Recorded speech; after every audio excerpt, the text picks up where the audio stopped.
নমস্কার বন্ধুরা, মিনুর রান্নাঘরে আপনাদের স্বাগত। আজকে আমি গ্রিন চিলি চিকেন করে দেখাবো। এমনি চিলি চিকেন তো সবাই করেছে, আজকে আমি গ্রিন চিলি চিকেন করব, সেটা করে দেখাচ্ছি। তার জন্য চিকেনগুলোকে টুকরো করে কেটে ধুয়ে রেখেছি। এবার আমি এতে লেবুর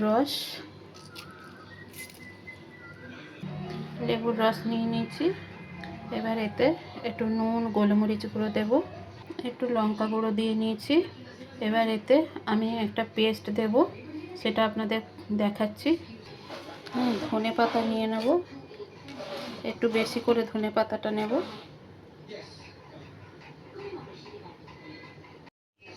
কয়েক টুকরো কাঁচা লঙ্কা নিয়ে নেব, কাঁচা লঙ্কা নিয়েছি। রসুন নিয়েছি, রসুন বেশি করে দিতে হবে। আমি পেস্টটা তৈরি করার জন্য কাঁচা লঙ্কা, ধনে পাতা আর আদা, রসুন নিয়ে নিয়েছি। ধনে পাতা একটু বেশি করে নিয়েছি।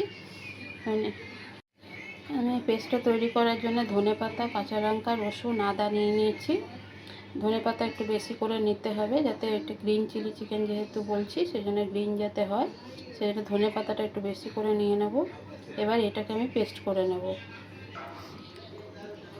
এই পেস্টটাকে অর্ধেকটা দিয়ে মাখিয়ে রাখবো, অর্ধেকটা আমি পরে দেব। আবারও আরেকটু দিয়ে আমি একটা ডিম দিয়ে অ্যারারুট দিয়ে এটাকে মাখিয়ে আমি কিছুক্ষণের জন্য রেখে দেবো। আমি মাখিয়ে রেখে দিয়েছি। এবার আমি এটা কিছুক্ষণের জন্য মাখিয়ে রেখে দিলাম। এবার পরে আমি এটাকে করে দেখাচ্ছি আপনাদের।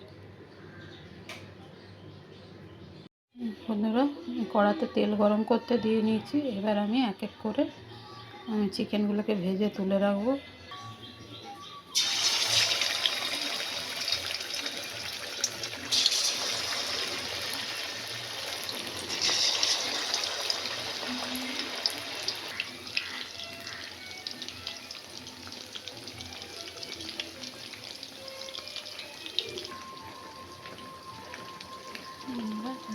চিকেনগুলোকে আমি ভেজে নিয়েছি।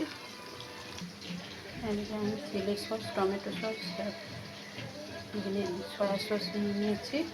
এটাকে আমি মিশিয়ে নেব। এবার আমি তেলের মধ্যে পেঁয়াজ, ক্যাপসিকাম, রসুন কুচি দিয়ে একটু ভেজে নেব। একটু ভাজা ভাজা হয়ে গেলে আমি যে সসটা মিক্স করে রেখেছিলাম, সেই সসটা এবার আমি সসটা দিয়ে নেব। দিয়ে নিয়েছি। আর একটু মাখা মাখা হলে আমি একটু ওই যে পেস্ট করা ধনে পাতা, সেটা একটু দিয়ে নেব।